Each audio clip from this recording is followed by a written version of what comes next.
boyfriend. It's snowing. Winter is coming in.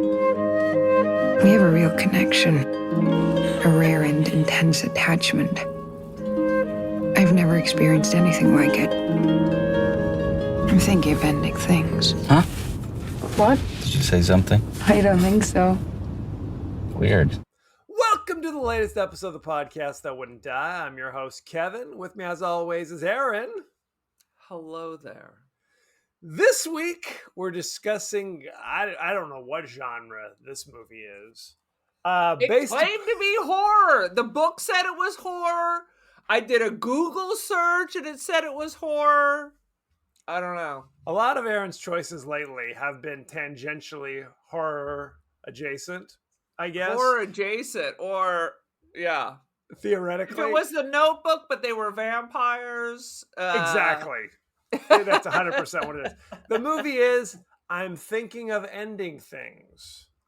Which, if you try to Google, will eventually immediately send you to some self-help thing. Don't do it. There are resources. I'm like, mother effer. Even if you type it, I'm thinking of ending things. The movie, still suicide resources. Don't do it. And I've said it before. Teenage suicide. Don't do it. I've been saying it multiple times. That don't commit suicide. The only thing I was thinking of ending was watching this movie. If you know what I'm saying. Each week on the podcast that wouldn't die, we discuss guilty pleasures and forgotten classics of the horror and sci-fi genres with a comedic twist. Aaron, what's up with you? What's the latest? The lottery is up to $800 million, and we were discussing who in Kevin's family should get the text on the group text about if they're going to throw in their $2 every time the Powerball rolls. This is true. It apparently is his wife, because she's got the gambler inside of her. She's got the gambler, no question. Well, it's kind of one of those things where it's like, I don't know if I don't expect to win when I gamble, which kind of takes some of the fun out. It's like when we go to, the casinos or whatever, Becky, my wife, loves the slots. She will that's like her guilty pleasure. She loves to go and play the slots. Just like our mom. Absolutely. You married our mom. I would sit next to my wife, and maybe I'd do a little slot machine action as well. But what you realize doing it is it's like, pouring money in a hole, because I never understand the rules. I never know if I've win or lost. Right. Unless light starts flashing. The new slots, there's no explanation why you've won or why you didn't win, when it seems like the same roll gave you money before. Absolutely. There's no explanation. Penny slots, where if you bet all is $20, I mean, what the hell? No question. So it's like, now if you hit, there's usually an information button you hit, and then of course 5 pages of shit will appear. And if you feel like perusing that, I guess it will explain something. Oh, waitress, I'm going to need a couple cups of coffee to get through the 5 pages of 4-point type to understand how I win or lose this game. Absolutely. I'll need my reading glasses and a highlighter so I can take notes in the margin. Right? No, and it's out. Does this come in large type? Right. And then I hate the slots where it's like you have to bet multiple rows, right? Like your minimum bet does not cover all the possible permutations. So I have to bet, instead of a penny, I have to bet $1 to get all the possible permutations. And then the what I call the faux wins, where you bet $1 and win 40 cents. Exactly. That's the scam. And it lights up like you want a car. Right. Like I'm on The Price is Right, and Bob Barker, or Drew Carey, I guess, has been doing it for 20 years, calls you down. Basically, that's what you think. I've won 20 cents on a $5 bet. Excellent. Right. So, and even if you win, say you win $20, but didn't bet at all, the top bet, you realize that instead of 20, you could have won $10,000 if you were just brave enough to bet it all. So even if you win, you lose. Well, and I'm convinced the amount you bet directly affects your probability. Like it should be, that doesn't affect it at all. If I bet a nickel, if I bet $1,000, the probability should be the same. But I'm convinced if you bet a quarter, you're more likely to win than if you bet $1. I'm convinced. So you're saying the less you bet, the more chance you are to win? Yes. Interesting. Like I've done it where it's and by win, I put in like 5 cents and I win 1 cent. Well, that kind of winning. I'm like convinced, real winning. Based upon I've done my own research, based upon nothing, that it's like the computer knows, whatever the microchip, the CPU knows. Oh, this person just bet the max. So now I'm dialing back their chances of actually winning something. Right. We're already getting their money. Right. Absolutely. We want, so you're saying they want the nickel better to get so excited they just start doubling down. Yes. I had this theory where your best bet is the moment you sit down is bet the max. Boom. On your first bet. Because my theory is the computer wants you to have some early success to get you to be like, ooh, I'm on a run, and then dump all your money in when it's nothing but losses afterwards. That's my theory, based upon nothing. So there you go. Interesting. I 100% hate the slots, although I've sat with people, it's the same thing, and you lose $20 in 5 minutes while they are still playing 6 hours later. I just watch people slide those $100 bills, and then I'm like, oh shit. If I'm by myself, I'm not gambling at all. If I'm with people, I like to play craps, but craps has gotten so expensive that now I'm playing electronic craps. Not the one where it's individual, but the one where you're still like there's a roller thing in the center, so you're all working together. Because at least that is kind of sociable. Right. But those machines are hard to find. Like a casino will have one. So you got to wait for someone to die or their wife pulls them off because it's usually men. No, I mean, absolutely. I mean, I like a little blackjack. But even with my horrible strategy, there are sometimes where you put down your 20 and it's gone. Boom. Like you're right. You're in and out 5 seconds later. My goal is not to win, but to play. Let me play for an hour. You know what I mean? Let me nurse I don't have to cash in my kid's college. Here's a deed of an old mine I have, right? I just want to be able to put down my 40, $50 or whatever, and then just ride that for an hour and a half. That's a victory for me. I never play blackjack because it requires me like counting things. But the last time I went to a casino, I went with our cousin. And we were the only 2 people on the table. It was in the afternoon. And the dealer just told me what to do. And I won $80. And our cousin lost like 40 doing it her own way. Doing it her own way. They're like, double down this one. Hold now. All right. And just talk me through it. I got $80 off my $20 bet. And as soon as I got to 80, I was like, peace, here's a $5, I'm out. Well, and a little appreciated aspect of blackjack is the fact that the decisions you make affect everybody else at the table. So if you make some squirrely decisions, like I'm prone to do, you will get some serious side eye on occasion where people are like, what? What are you doing? And I'm like, are you an idiot? Have you lost your damn mind? Double down. I got 3. Double down.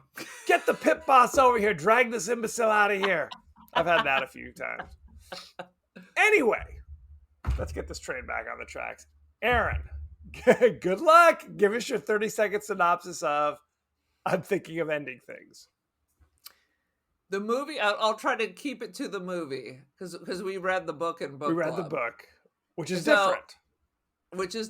So the movie opens with a couple on their way to visit the boyfriend's parents in a snowstorm for dinner.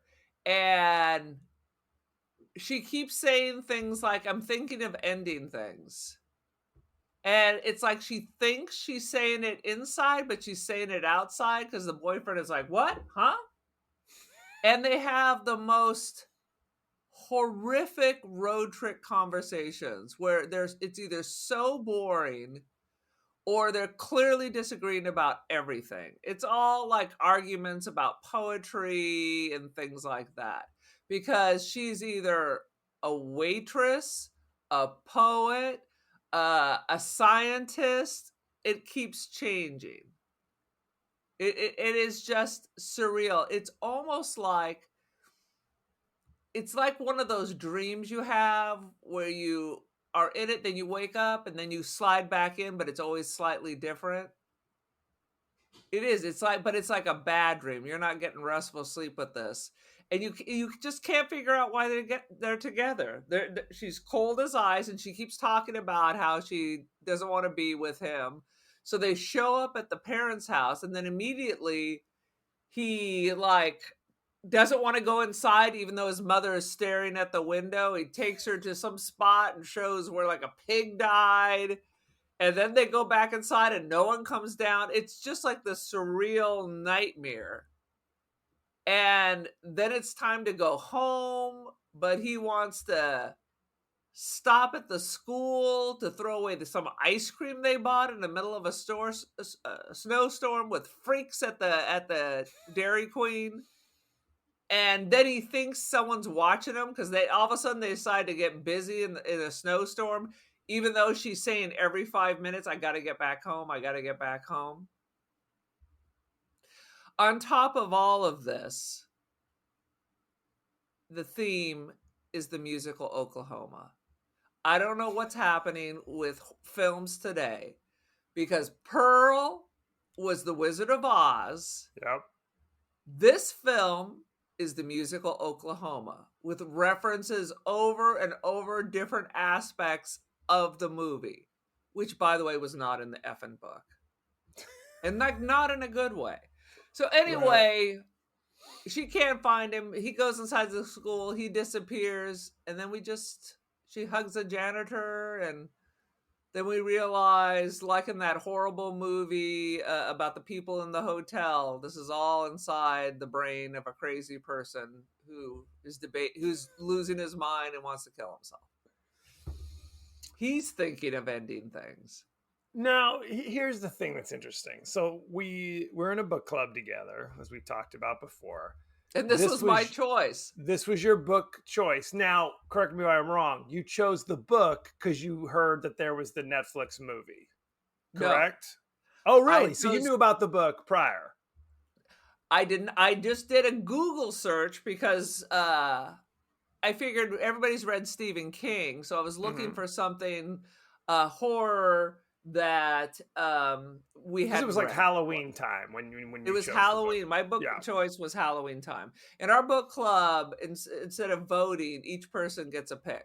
So my Which pick I think is better, was this because it showed up like underrated Halloween or scary books. So this popped up, and immediately everybody's like, "It's got a 3.2 on Goodreads." I'm like, it's been chosen. The die is cast. Gets to reading.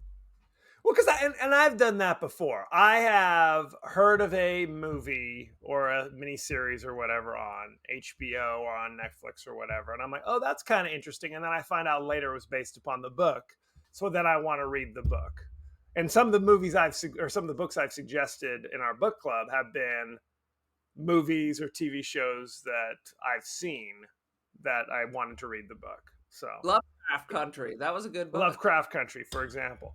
I think it's important to talk about the book ever so briefly here. It's called I'm Thinking of Ending Things. And I think, and you can correct me, I think the theme is you're supposed to go into it thinking, here's a girl who's at the beginning of a relationship with some dude that she's now like, I'm thinking of breaking up with him.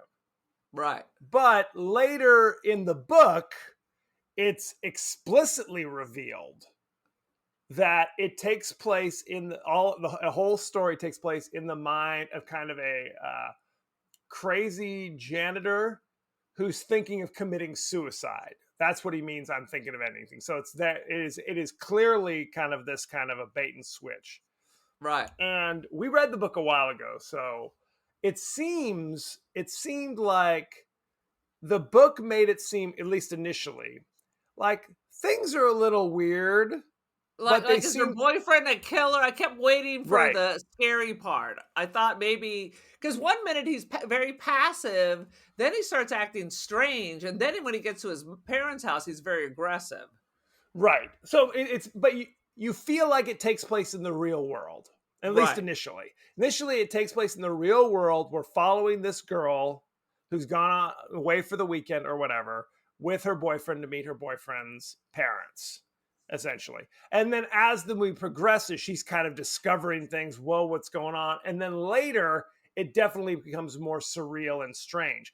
But yes, again, correct me if I'm wrong, that the weird surrealness doesn't occur until she gets to the school, which is much later in the story.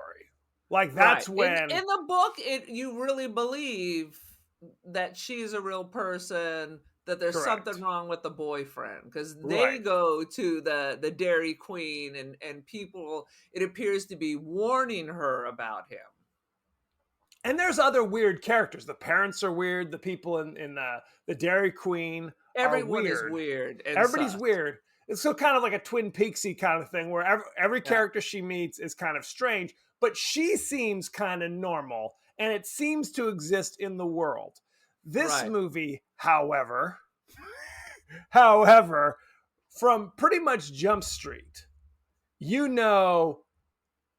everybody's weird, including the girl. Like she's not a reliable narrator. And things are changing for seemingly no reason. People's hairstyles are changing from scene to scene. Their clothes are changing from scene to scene. Like you said, her backstory, who she was.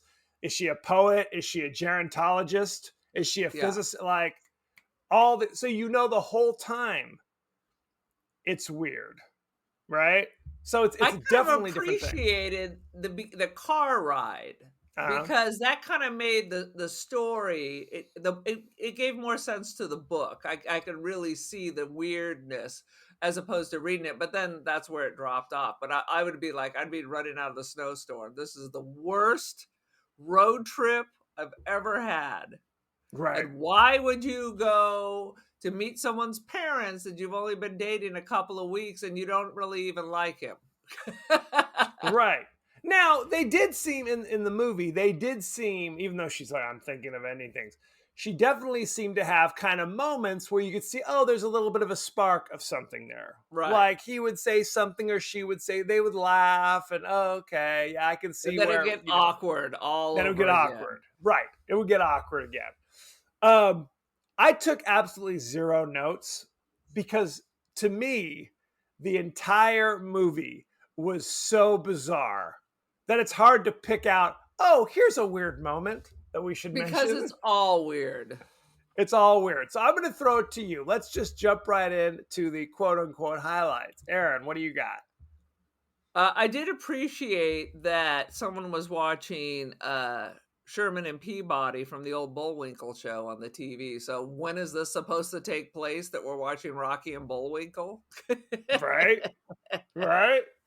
Phone call. She was getting all the phone calls, and one of them, you saw her phone. It was herself. Right. In the book, that was a much bigger thing. Like she was like, someone threatening her, right? No. It was reoccurring calls coming from her own phone, and then she'd pick it up, and it seemed to be somebody kind of monologuing in kind of a scary voice. And so that was like really a reoccurring thing. This one, it kind of happens a couple times. She's like, it's okay. It didn't seem to have as big a moment in the movie. My notes are all bizarre. I have a problem with gum under desks, and now I've learned from watching the janitor in this that there is a tool you can use to scrape the gum off. It's a scraper. It's an actual scraper. No question. I didn't know Toni Collette was in this. Toni Collette is the wacky mom. I did not know that. And David Thewlis is the wacky father, right? Who both of them age in the period of one evening till the mom is on her deathbed. This is like one evening. They're not even spending the night. But we go to wacky parents, to everybody gets old, to the mom is on a hospital bed and dies. Dad is stumbling around and wetting themselves. Made reference that like the boyfriend was there last night, but he wasn't because they don't live there. It was very bizarre. No, everything was. Go ahead. Go ahead. No, go ahead. Everything was so bizarre, and this was my issue with the movie overall. Is it was just. I mean, you think David Lynch is kind of hard to follow. This was David Lynch multiplied by a factor of 1,000. It was so like every conversation was like a long conversation, but was seemingly like incomprehensible. It was like meaningless. It was confounding. Every conversation that went, they all went on for a long time. It's a lot of correcting other people's quotes. Right. Listening to sad poetry and then correcting that. Well, and the boyfriend Jake seemingly hates his parents. Yes. Violently hates his parents. Hates his parents, so much so that it's like, why are we even visiting them then? Yes. And then later, when they stop off, it's called like Tully Town or something, not the Dairy Queen. Tulsi Town. Tulsi Town, that's what it is. Tulsi Gabbard Town. When they stop to get blizzards or whatever the hell they serve there. A McDonald's blizzard in a blizzard. Yes, correct. He's like, they have a full staff, even though there's no other cars in the parking lot. Full staff, one of which has weird like rashes all over her body. No explanation. That's from the book, and I felt like there was some explanation for it in the book. In the movie, there's no explanation at all.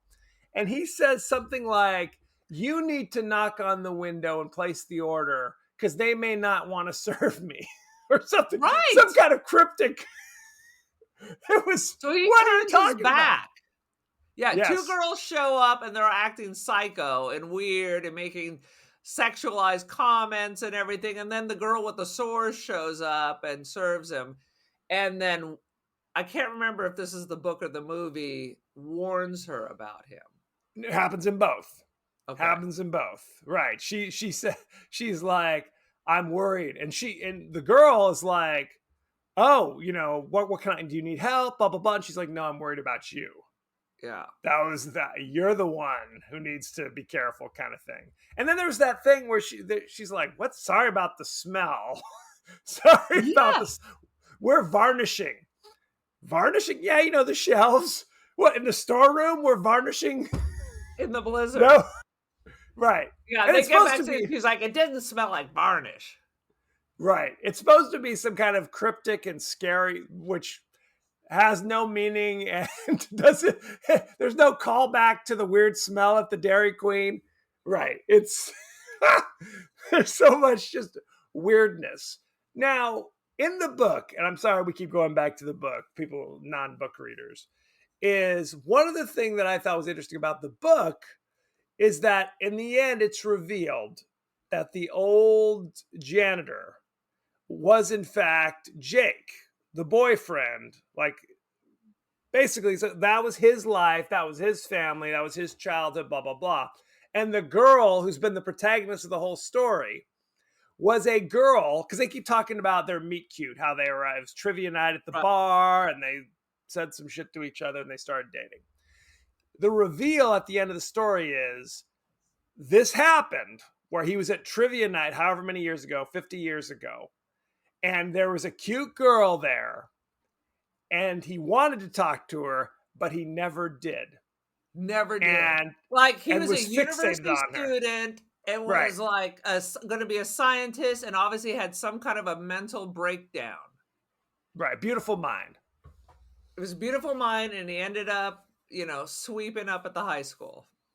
Right. So that was the kind of the fantasy of what could have happened if he had actually, geared up the courage to talk to the cute girl at the trivia night at the bar 50 fucking years ago. Yeah. Right? And he's turned it into this bizarro fantasy in his brain.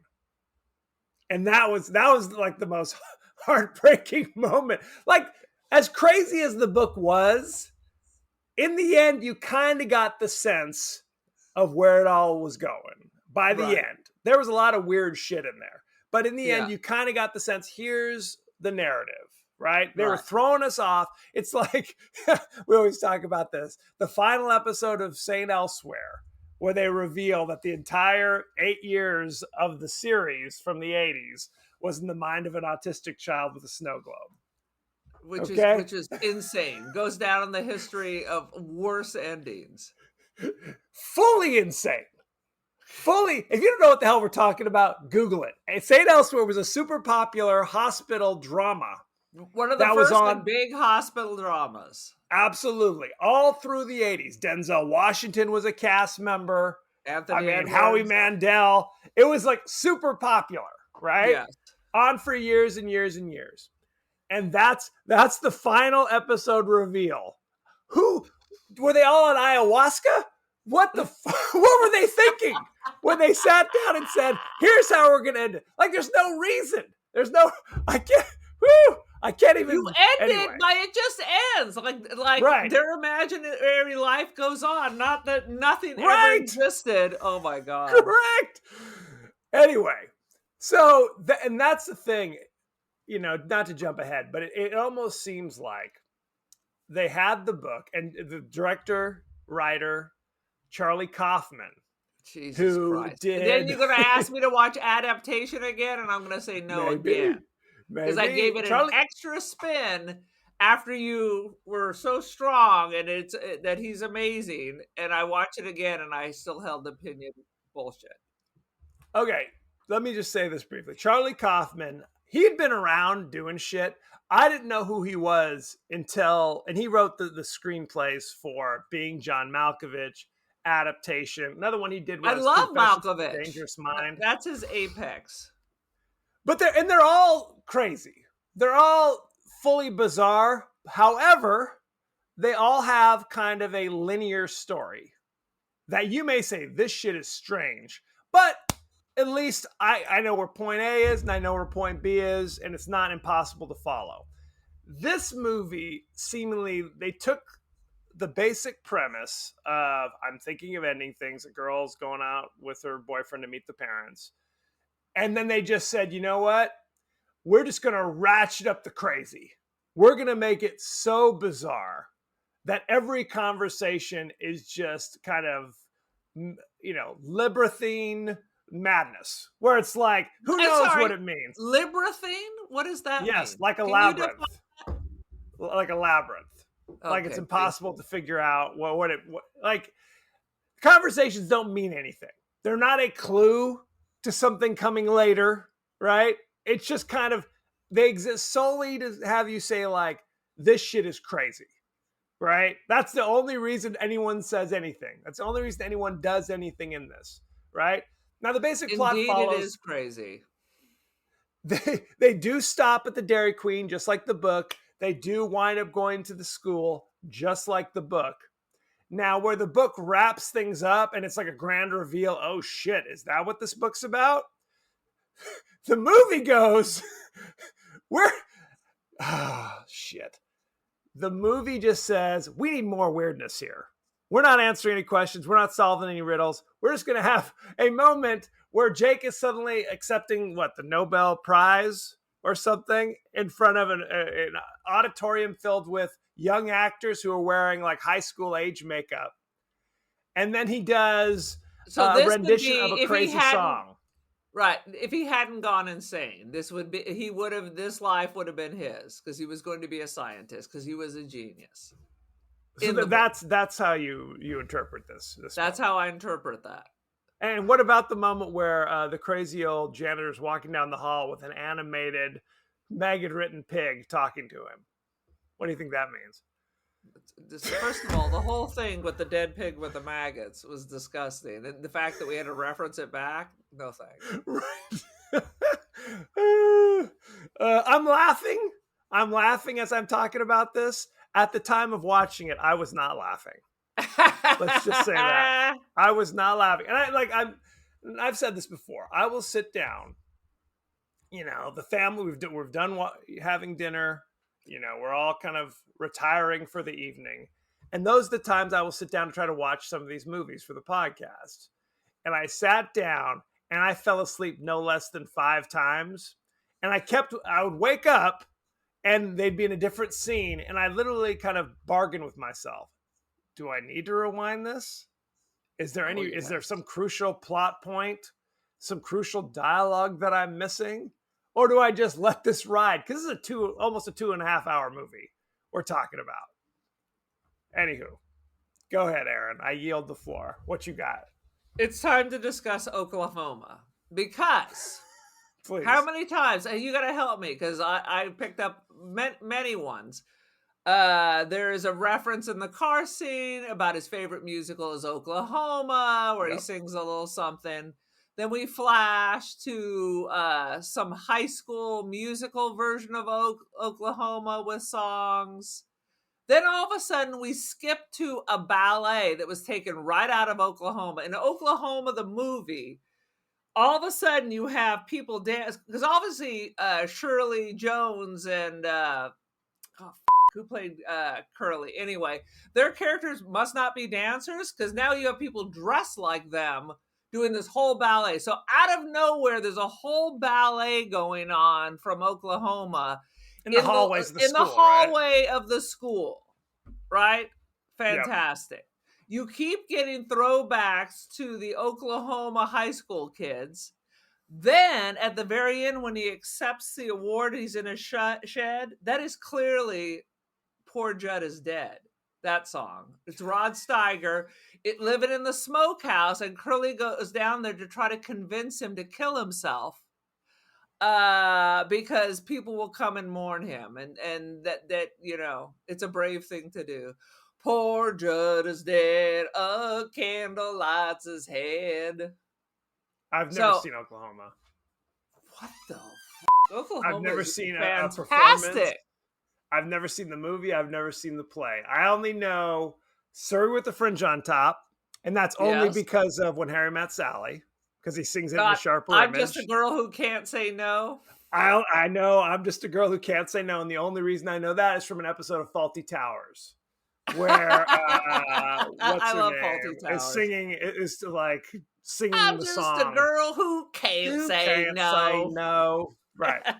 Those are the only 2 songs I know from Oklahoma. Even the titular song, Oklahoma, I do not know. What? I thought you did musical theater in college. I was straight drama. There was a musical theater branch drama you could have veered into. Yes. And I said, no thanks. And there was actually some friction in San Diego State in the drama department between the straight drama and the musical theater kids. Like there was like gangs, the Crips and the Bloods at San Diego the Sharks State. And the Jets. When you're a jet, I guess in that case the musical theater would win. When you're a jet all the way. I had never seen West Side Story until Spielberg redid it a couple of years ago, and I thought it was boring as hell. Boom. I'm dropping bombs here. First of all, I refuse to watch any redo because I saw the original, and it's same songs, and it's sad. I cry at the end. I'm dropping musical theater bombs all over the place. I thought Rent was boring when I saw that movie. I couldn't get through it. I couldn't get through Rent. Look, musicals, since we're talking about every goddamn thing under the fucking sun. The thing about it is, it's all about the music. If the songs are catchy, I don't give a damn what the plot. The plot could be about anything in the world. If the songs are catchy, I'm in. If the songs are kind of forgettable, I don't care how good the performances are or how good the plot is. If the songs are boring and forgettable, I'm out. I'm out. Well, I'm going to drop a bomb on you. Les Miserables. I hated that it was an operetta. I would have rather just had talking with some of the good songs, because with an operetta, if everyone's singing everything, that means 90% of the shit is just a dialogue with sing-songy dialogue. And I hated that. And I love the book. You dispute that? No, I don't. No. I agree. You shouldn't have to sing every piece of dialogue. No question. But that being said, the songs from Les Mis. No, the good songs are great. The good songs are great. We're not talking Cats, where there's one good song and a bunch of shit you're just trying to get through. Right? I saw Cats, and at intermission, I was like, I don't know what the fuck's going on. I don't know what's happening. Charlie Kaufman might have directed it. I mean, at that stage. Maybe so. I'm thinking of ending Cats. Please. Please, God help us all. And don't get me started on Sondheim. Into the Woods? I never saw Into the Woods. Into the Woods. Into the Woods. I saw it years ago, and then I didn't see the movie, so I don't remember. Anywho. Right, that being said, let's get this train back on the tracks. What else you got for I'm thinking of ending things? I have just put everything. I wrote ballet with an exclamation point. Oh, we didn't even talk about that. Right. I just did. No, there was two different ballet. There was the people dancing in the hallway, but then there was the extended. Yes, then there was the extended ballet in the snow in the basketball court, where they're dancing, and then one, like the old janitor man, kind of theatrically stabs young Jake, and Jake is pulling like red ribbons as he's laying on the ground. I must have blacked and that was 15 minutes. Yeah, right. Where I'm just like, what? Now there's this that scene obviously has some symbolism of some sort, like they're trying to convey something, like maybe old janitor man has killed his younger self, I guess, right? I guess that's what we're supposed to think. He's killing himself. In the book, it was explicit. It was explicit. There was a moment, literally, it's like, it ends with us. Whenever there's a title of the movie where you know the main character eventually is going to look directly in the camera and say, it ends with us. That's what I wanted. I wanted the old janitor. I'm thinking of ending things. That's what I wanted. That's what I wanted. Because I guess what happens, we're supposed to think at the end of the story, he's kind of having an episode. He gets into his truck, strips. Because I think they talk about when people freeze to death. Right. They take off their clothes. They think they're hot. They think they're either so cold that they think they're hot, so they strip down. So we're supposed to think he goes out into his car, has an episode, strips down, and then freezes to death in his car. That's what we're supposed to think, right? But that didn't seem... In the book, it was clear he was committing suicide. He knew he was nuts and was committing suicide. Because that was the other thing in the book. In the book, they'd have these scenes with the girl and her boyfriend, intercut with these little interstitials, where it was people talking about, I can't believe he did that. He seemed like such a quiet person, blah, blah, blah. So you don't know what this means until the end of the story when both kind of plots tie together, right? You weren't sure if it was like a school shooting kind of situation, but all it was is I mean, not all. You knew something bad was coming up. Something bad was coming up. The janitor killed himself like at school, essentially, and people found the body and it was a scandal, blah, blah, blah. They didn't have those interstitials really. Every now and again, you'd see the janitor. Not clear at the end. Correct. Every now and again, you'd see the janitor kind of sweeping something, like they cut to the school, gum, scraping, doing something in a snowstorm. Right. And you couldn't tell at the end if he was like, I am now going to commit suicide by allowing myself to freeze to death in the snowstorm, or if he was just incapable of realizing he was going to die from freezing to death in the car because he was having some sort of an episode. I don't know. It's madness. It's madness, I say. Any last thoughts, Aaron? Yeah, it wasn't so clear in the one thing that didn't make sense is the janitor at one point hugs the girl and says this is a safe space. What the what does that mean? Right. What does that mean? He hugs her, she hugs him back, like teary-eyed holding hug. Because there were times when you said this, where she was thinking, I'm thinking of ending things, where Jake was like, what'd you say? Later, it kind of makes sense because they're all just one person. Right? So when she meets the janitor for the first time, she's talking, I'm looking for my boyfriend. The janitor, his mouth doesn't move, but you can hear his voice talking to her. So it's like it's ridiculous. Anyway,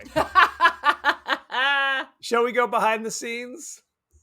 Let's go. Oh, sweet Jesus. Oh, here's something else we didn't even mention. According to director Charlie Kaufman, Netflix pushed back against the film's 1.37:1 aspect ratio because they were concerned that viewers would think there was something wrong with their TV. So yes, I didn't even notice. How about I noticed it.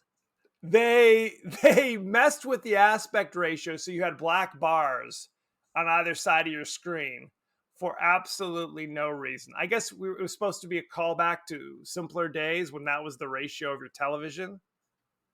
I guess. Sure. The Young Woman's critique of A Woman Under the Influence, 1974, is taken verbatim from film critic Pauline Kael's review of the movie. Earlier in the film, a copy of Kael's review collection for keeps can be seen in Jake's childhood bedroom, though ironically, that particular review does not appear in that book. This does not occur in the book. This is just something they talk about in this movie for seemingly absolutely no reason. No GD reason. Gotcha. Brie Larson was originally going to be the young woman who is called Lucy, Louisa, like her name. At one point he calls her Amy. Lucia. It keeps changing.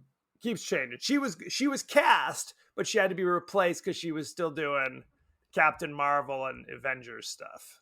So, wah wah. One of the wigs that Toni Collette wears for her role was originally made for Stranger Things, serving as the wig the boys put on 11 in the first season. I didn't see Stranger Things. And it's also the same wig that was used by Blythe Danner in Madoff. So they like to. So they're recycling. Yeah, clearly. Very nice. Very nice. Oh, Jesus. Let's see. This is the third Charlie Kaufman movie to be based on a book after adaptation in Confessions of a Dangerous Mind. I did see Confessions of a Dangerous Mind. I did like that. So, 2 terrible, 1 good. Which is the good one? The good one is Confessions of a Dangerous Mind out of the 3 adaptations you just talked about. I remember seeing it once.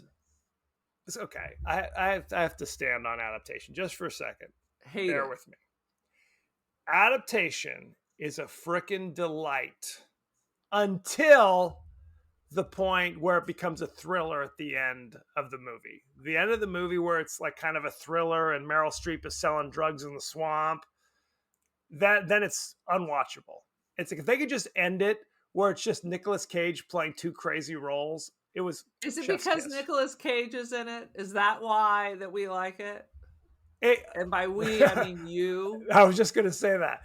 It's because his performance is very Cagean. No question. Like I have to stop and talk about this. I thought it was hilarious. So he's playing Charlie Kaufman, right? Where he's all full of neuroses. He's overweight. He's balding. He's like, trying to, theoretically, he's very successful, but he doesn't seem to have any friends. He doesn't have any relationships in his life. No women want to go near him, essentially. And he has a twin brother who, as a twin, looks just like him. Polar opposite, yeah. But looks just like him. Overweight, balding, they dress exactly the same way. And he's a moron. He's a frickin' imbecile, but everybody likes him.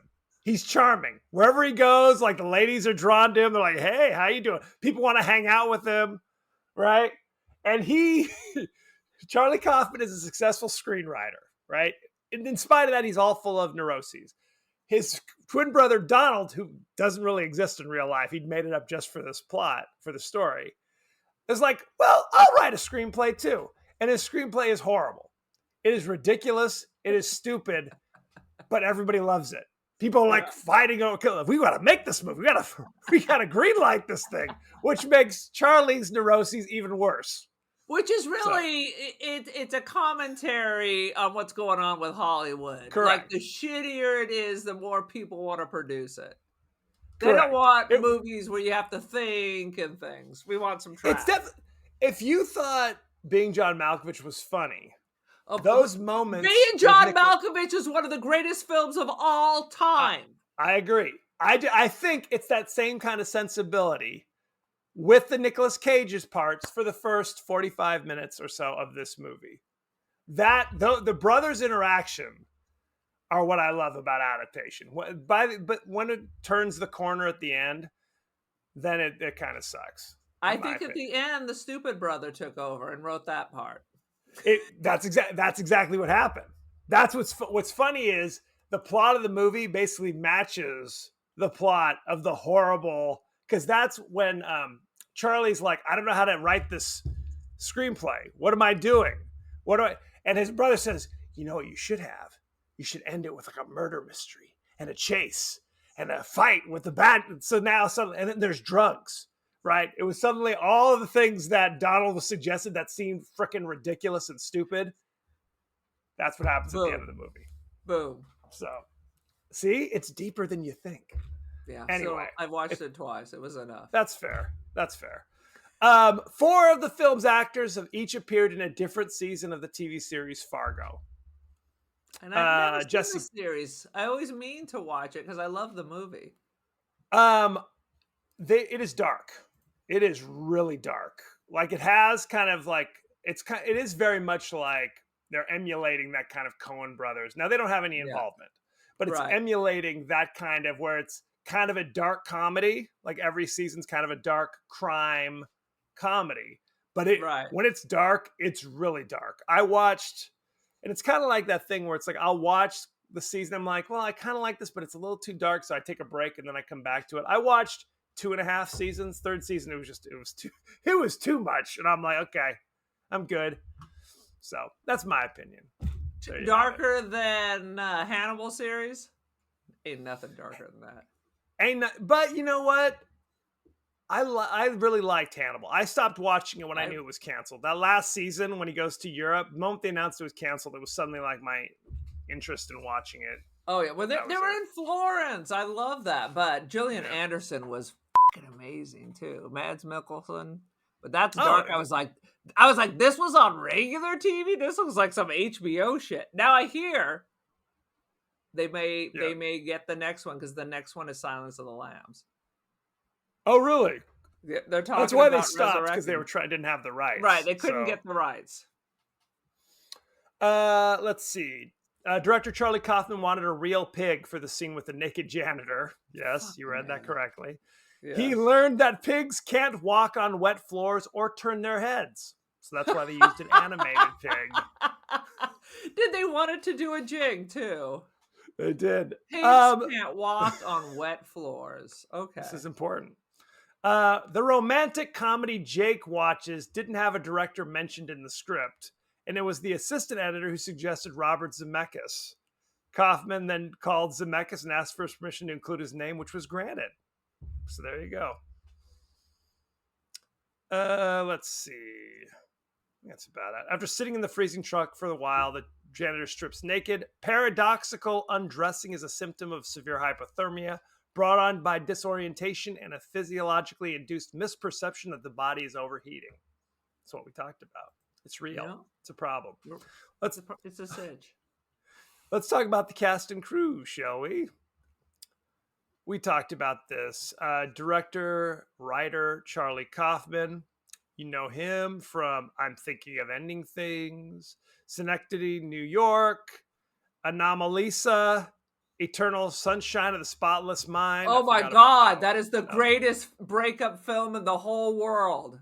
I didn't know he did that. All right, no, so he's allowed to exist for those 2 films, but I love Eternal Sunshine. He's allowed to exist. I think he wrote more of these things than he directed. So some things he just wrote and some things he directed. I don't give a damn. I love that. And I hate Jim Carrey, but Jim Carrey was perfect in this. Oh my God. And that was, who else was in that? Kate Winslet, Mark Ruffalo, Elijah Wood, Tom Atkinson. It's a good cast too. Let's see. Cast. Jesse Plemons played Jake. You know him from such things as Game Night, which is an underrated comedy, in my opinion. He was in The Irishman in 2019. He was in Battleship in 2012. And The Power of the Dog in 2021. I swear to you, I've seen him in other things, but nothing you have mentioned. He's in a ton of stuff. All right. He's in Civil War. He was in Killers of the Flower Moon, Jungle Cruise, Judas and the Black Messiah. No. What else? Vice. He was on many episodes of Friday Night Lights, if you care about that. He's married to Kirsten Dunst in real life. Wow, that's interesting. Yeah, not bad. Yeah. Jessie Buckley played Young Woman, the central protagonist. That's what she's called. You know her from I'm Thinking of Ending Things. She was in Beast in 2017, Wild Rose in 2018, and Men in 2022. I'm not familiar with any of these things. None of that. So, anyway. 10 episodes of Fargo season 4 or something. Let's see. Toni Collette played Mother. You know her from such things as The Sixth Sense, About a Boy in 2002, Sixth Sense in 1999, Hereditary 2018, The Hours in 2002. Yeah. We met her in Muriel's Wedding. Yeah. We always forget that she's Australian. It's true. Yeah. David Thewlis played Father. You know him from such things as Naked in 1993. No. Harry Potter and the Deathly Hallows. He played Remus Lupin, the werewolf teacher. Mm-hmm. He was in Wonder Woman in 2017 playing Sir Patrick. He was in the 2006 The Omen. And I always remember him because he was the star of the 1996 Island of Dr. Moreau with Val Kilmer and Marlon Brando. I think I saw him last year. There was an HBO movie. It's him and that other lady who was in The Crown. They're like, they murder his parents or her parents. They murder her parents. They're like an old couple that murder her parents and like flee, bury him in the backyard and flee to Europe. Like she's crazy and he's like the caregiver who's helping her. It was really good. That is strange. Yes, it is very strange. Oliver Platt played the voice, who was revealed to be the voice of the pig for some reason. You know him from such things as 1993's The Three Musketeer. He was in The Bicentennial Man in 1999. He was in Lake Placid in 1999. Frost Nixon in 2008. He's on The Bear right now, by the way. If you're not watching The Bear, you should do that. He's great. If you're not watching The Bear, then you're insane. Then you're clearly insane. Exactly. And it's shocking. The cast is good. Just the weekly cast is dynamite. But then they get like these guest stars who pop in who are just like, whoa, they're on this show? It is great. Check it out. The Bear is amazing. Check it out. It is. Let's look at the ratings, shall we? I'm Thinking of Ending Things currently has on Rotten Tomatoes 82%. Do you know what the audience gave it? 46. 50. 50. I'm in touch with the audience. You very much so.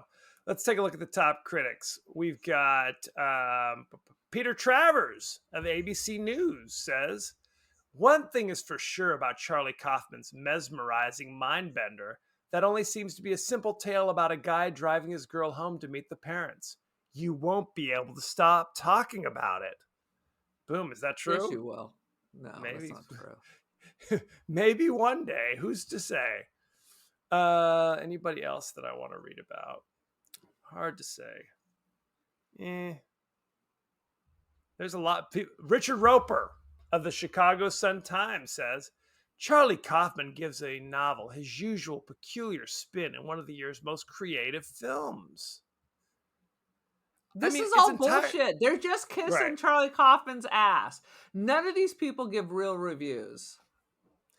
Well, the thing about they it always is, find something positive to say. The set dressing is amazing.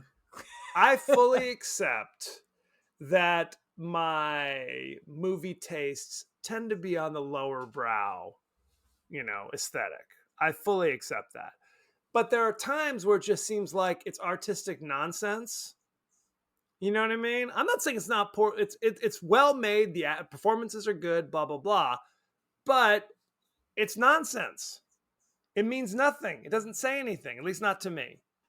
I think the car ride set a good mood, and maybe because we're contaminated, we didn't really like the book that much. No, we didn't. But the book makes perfect sense in comparison.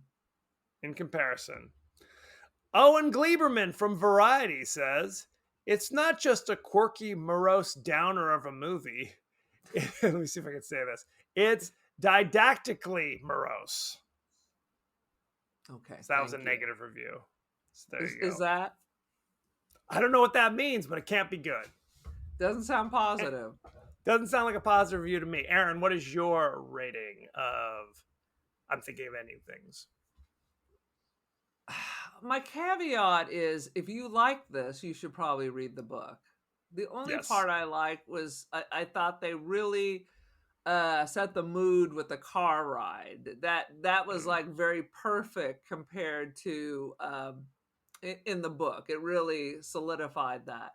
I kind of miss they didn't have the when they met and all that before the trip.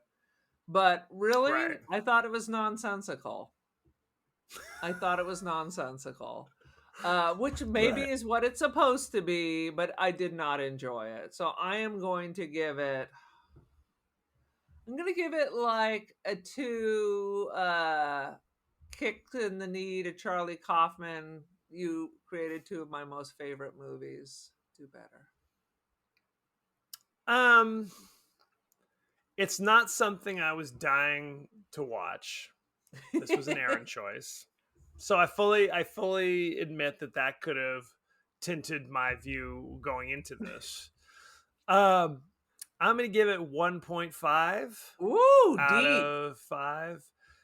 Look, it's just, to me, it was so bizarre that it was kind of boring, is really what it came down to. Where it's just like, your mind is kind of forcing you to, like, am I supposed to be like remembering all these little weird shifts and details?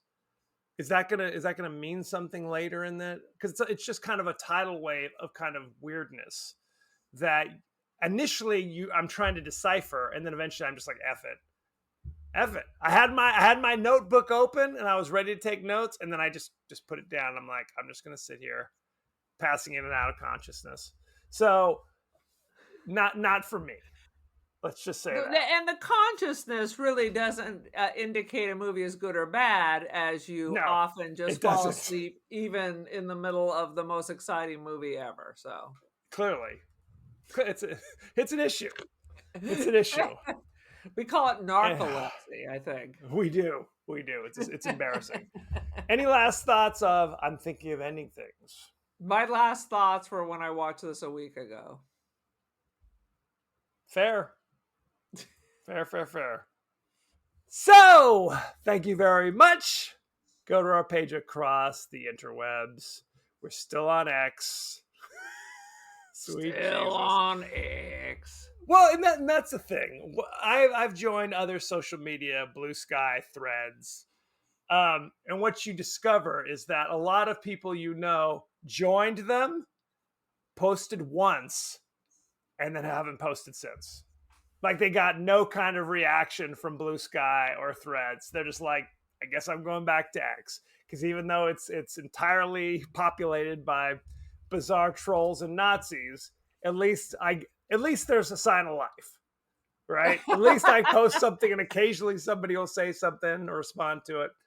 Anyway. Both of them, even though I'm on Threads and I'm only following other like Polaroid photographers, they're both just like yelling down a hole. where you're not hearing shite back.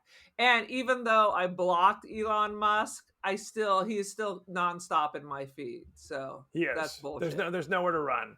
There's nowhere to run. I've often said if I wasn't doing this podcast trying to promote it, I'd leave all of social media, which is shocking for me to say that, but I'd bounce from all of it. Anyway, that being said, be sure to like, share, rate, and review, won't you? Check us out. We're also on Instagram and TikTok, so check those things out. You could be watching us on YouTube right now, for goodness sakes. Ooh. I put on lipstick and everything. That's what I'm talking about. You could also email us at the podcast that wouldn't die at Gmail. We're on Apple Podcasts, Spotify, anywhere the finer podcasts are available. So don't forget to like, share, rate, and review. Won't you? Won't you please? Aaron, what is your social media situation? I'm on Artsy and First Dibs, Aaron Doherty. Check it out. Polaroid photography. I am on the gram, The Cult of Aaron. Join the cult. I am your leader. I am your leader. As we like to do, we like to include people's thoughts and feelings. Our friends across the interwebs. Nothing when they interact more than to feelings. Shit. Let's take a look. Our buddy Almighty Shadow Man, responding to our episode, The Serpent in the Rainbow, says very succinctly, I'm never going to Haiti. I get it. That's positive. I think that's a life lesson. Whenever I think of that episode, I remember how you kept referring to Haiti as H. So you're like, I'm going to hit the H. And I was like, you can't. That means something different, Aaron. Sweet Jesus. Leo from Voluntary Input, responding to our episode Hatchet, responded with, okay, let's roll. Meaning, because that was when Tony Todd's going to put you on a swamp boat to meet the psychos. Good stuff. Next week, we're doing the classic 81 horror film, The Burning. This is kind of a under the radar pick for many of us. A caretaker at a summer camp is burned when a prank goes tragically wrong. And several years later of intensive treatment in a hospital, he's released back into society, albeit missing some social skills. So he becomes a serial killer. Now, that may not seem like anything special, but look at this cast. Jason Alexander, Holly Hunter, Fisher Stevens. The list goes on and on. And these are when they were just starting out in acting. So we're going to have to see. I've never seen this. Never seen it. So we're going to have to check it out. Did someone recommend it to you? I've heard tell of the movie. Ignominiously, this was the Weinstein brothers' first movie they ever produced. So there you go. So we have that to look forward to as well, that conversation. So send in any favorite scenes, favorite quotes, comments, and questions, and we may just talk about it on the show. So thank you very much, and be well. Hey, have you seen The Serpent Queen? It's on What's Stars. That? It's about Catherine de Medici. Oh my God, I got the first episode because I don't have Stars. It is freaking amazing. Freaking amazing. Just saying. Adding it to the list. I don't have Stars, but one day. One day if we can achieve it. If we win the lottery. If your wife sends me $2 to buy a lottery ticket.